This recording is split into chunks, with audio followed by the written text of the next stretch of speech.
Hello everyone, आपका बहुत बहुत स्वागत है स्टडी आईएएस पर। इस पर्टिकुलर लेक्चर में हम एक्टिव फार्मास्यूटिकल इंग्रेडिएंट्स के बारे में, एपीआईज के बारे में देखेंगे। देखो, दवाइयाँ एक ऐसी चीज़ है जिसको हम बचपन से ही कहीं ना कहीं ले रहे हैं। बचपन से ही अगर हेडेक हो गया, पेट में दर्द हो गया या कोई भी दिक्कत हो गई, या तो घर में जो दवाइयाँ होती हैं जो पता है उनको हम ले लेते हैं, या फिर डॉक्टर के पास जाते हैं। डॉक्टर बताता है कि आपको ये प्रॉब्लम है, आपको ये दवाई सुबह दोपहर शाम लेनी है ना। एक पैटर्न हमें देखने को मिलता है। अब इस सब पैटर्न में कभी आपने ये सोचा है कि इन दवाइयों के अंदर ऐसा होता क्या है कि वो हमारी बॉडी के अंदर जाकर हमें रिलीफ दे पाती हैं? ऐसा क्या इनके अंदर होता है कि जो हमें प्रॉब्लम है वो उसको टारगेट कर पाती है? तो इसी को यहाँ पर हम कवर करेंगे। एक्टिव फार्मास्यूटिकल इंग्रेडिएंट्स क्या होते हैं, इसको हम यहाँ पर देखेंगे। स्टार्ट करते हैं अपने आज के लेक्चर को, पर इससे पहले एक बात आपके लिए इंपॉर्टेंट है कि आप अनअकैडमी के साथ जुड़कर अपनी तैयारी को स्टार्ट कर सकते हैं। फ्रीडम फेस्टिवल चल रहा है जिसमें आपको 50% ऑफ मिलेगा on UPSC CSC subscription by using code freedom20। RM batch, प्रतिज्ञा बैच और जितने भी बैच हैं, अगर आपको इनके अंदर एनरोल करना है तो इसके लिए मैं आपको एक कोड बता देती हूँ जिससे आपको बेनिफिट मिल जाएगा। That is AMSLIVE, AMS live. ठीक है, आई होप आपको हैंड राइटिंग क्लियरली समझ आ रही है। AMS लाइव, इसको अगर आप यूज़ करेंगे तो आप RM बैच के अंदर एनरोल कर सकते हैं, थोड़ा बेनिफिट मिल जाएगा आपको। प्रतिज्ञा बैच के अंदर भी आप एनरोल कर सकते हैं by using the same code.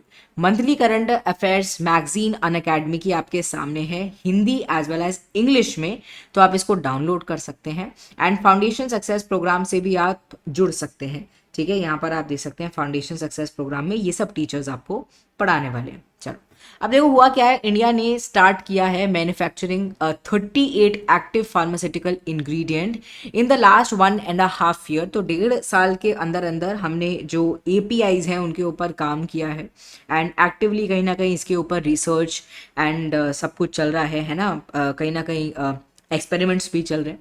तो सवाल ये उठता है कि एपीआईज हैं क्या? तो एपीआई वो एक्टिव कंपोनेंट होते हैं। अगर हम किसी भी फार्मास्यूटिकल ड्रग की बात करते हैं, कोई भी मेडिसिन की बात करते हैं, सिरप की बात करते हैं, इनके अंदर क्या होता है? एक्टिव फार्मास्यूटिकल इंग्रेडिएंट होता है that produces the required effect on the body to treat a condition. So for example, आपको हेडेक हो रहा है, तो ऐसा आप कोई भी दवाई लेते हो वो सिर्फ आपके हेडेक को ही कैसे ठीक कर देता है? क्योंकि उसके अंदर एक्टिव फार्मास्यूटिकल इंग्रेडिएंट्स होते हैं and they are produced by processing the chemical compound. तो केमिकल कंपाउंड को प्रोसेस कर कर कहीं ना कहीं इसको फॉर्म किया जाता है। And in a biologic drug, active ingredient is known as the bulk process intermediate. तो एक बायोलॉजिकल ड्रग के अंदर ये जो एक्टिव इंग्रेडिएंट होता है इसको बीपीआई या फिर बल्क प्रोसेस इंटरमीडिएट कहते हैं। एंड अगर हम ड्रग डेवलपमेंट एंड मैन्युफैक्चरिंग की बात करें तो एपीआईज बहुत ज़्यादा इंपॉर्टेंट रोल प्ले करते हैं। दे प्ले एक्टिव कंपोनेंट का role that interact with specific receptors या फिर target the molecules in the body, जो कि हमारी बॉडी के अंदर desired psychological as well as therapeutic response देते हैं।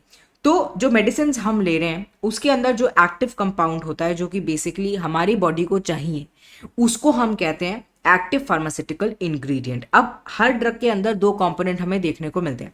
पहले तो ये एपीआई हो गए, ठीक है, एक्टिव फार्मास्यूटिकल इंग्रेडिएंट हो गया, जो कि सेंट्रल इंग्रेडिएंट है, जो कि बेसिकली काम करने वाला है हमारी इलनेस पर, या फिर जिस वजह से हम उस मेडिसिन को ले रहे हैं उस पर काम करने वाला है। दूसरा होता है एक्सीपिएंट। अब ये जो एक्सीपिएंट्स हैं ये क्या है? ये वो सब्सटेंसेज हैं अदर देन द ड्रग जो कि हेल्प करते हैं कि हम डिलीवर कर सकें the medication to the system. तो मतलब हमारी बॉडी के अंदर ऐसा तो नहीं है ना कि हम दवाई ले लेंगे और वो बस ऐसे ही चला जाएगा, ब्लड स्ट्रीम के अंदर हर जगह चला जाएगा। उसको एक तरीके से कैरियर के रूप में हमें एक्सीपिएंट देखने को मिलता है, जो कि उसको जहां पर रिक्वायरमेंट है वहां तक लेकर जाता है। तो excipients are basically chemically inactive substances, जैसे कि लैक्टोस हो गया या मिनरल ऑयल हो गए, जो कि एक तरीके से जिसे कहते हैं ना बेस का काम करते हैं। And some of these materials are used to help the medication remain stable. कुछ कुछ मेडिसिन जो हम लेते हैं उनके जो कंपोनेंट्स होते हैं they are very highly active, या फिर हो सकता है कि they may create harm to our body. तो उनको स्टेबल करने के लिए भी हमें कुछ एक्सीपिएंट डालने पड़ते हैं, जैसे कि मिनरल ऑयल हो गया, लैक्टोस हो गया, which make them somewhere stable या या फिर safer to basically consume, and उसके बाद हमारी बॉडी उसको धीरे धीरे कहीं ना कहीं अडेप्ट कर सके, एब्जॉर्ब कर सके, and also to control the absorptions, basically इनको इस्तेमाल किया जाता है।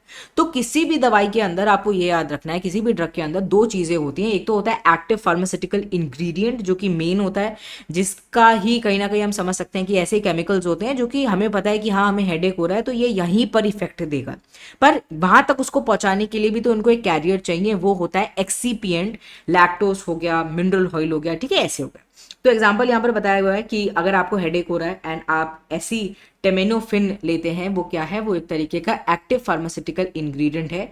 वाइल जो लिक्विड होता है उस जेल कैप्सूल के अंदर वो कहीं ना कहीं एक्सीपिएंट का काम करता है, जो कि उसको कैरी करेगा इनटू आवर ब्लड एंड उसको अलग अलग जगह तक, बेसिकली जहां पर रिक्वायरमेंट है वहां तक उसको लेकर जाए। तो this is about the active pharmaceutical ingredient, and अभी हम इसके ऊपर काम कर रहे हैं। 38 एक्टिव फार्मास्यूटिकल इंग्रेडिएंट्स को हम कहीं ना कहीं स्टार्ट करने वाले हैं, and we are working on it. अभी भी रिसर्च चल रही है, अभी भी हर दिन एक्सपेरिमेंट्स चल रहे हैं। तो ये इस समय न्यूज़ के अंदर था, एंड मुझे लगा कि ये प्रीलिम्स के पॉइंट ऑफ व्यू से बहुत ज़्यादा इंपॉर्टेंट है। स्पेशली अगर आप प्रीलिम्स का भी ट्रेंड देखोगे तो बायोटेक्नोलॉजी से रिलेटेड, मेडिसिन से रिलेटेड क्वेश्चंस आ ही जाते हैं। तो आपको पता होना चाहिए कि एक दवाई में क्या होता है। वैसे भी यूपीएससी वांट टू सी कि आपको कितनी नॉलेज है, आपको कितना पता है आसपास वर्ल्ड के बारे में। तो मेडिसिन तो ऐसी चीज़ है कि लोग कुछ ना कुछ वजह से ले ही रहे हैं, तो एटलीस्ट यू शुड नो कि मेडिसिन के अंदर होता क्या है। अगर आपको वीडियो इन्फॉर्मेटिव लगी हो, जल्दी से लाइक का बटन दबा देना, also share it with your friends. Bye bye, take care.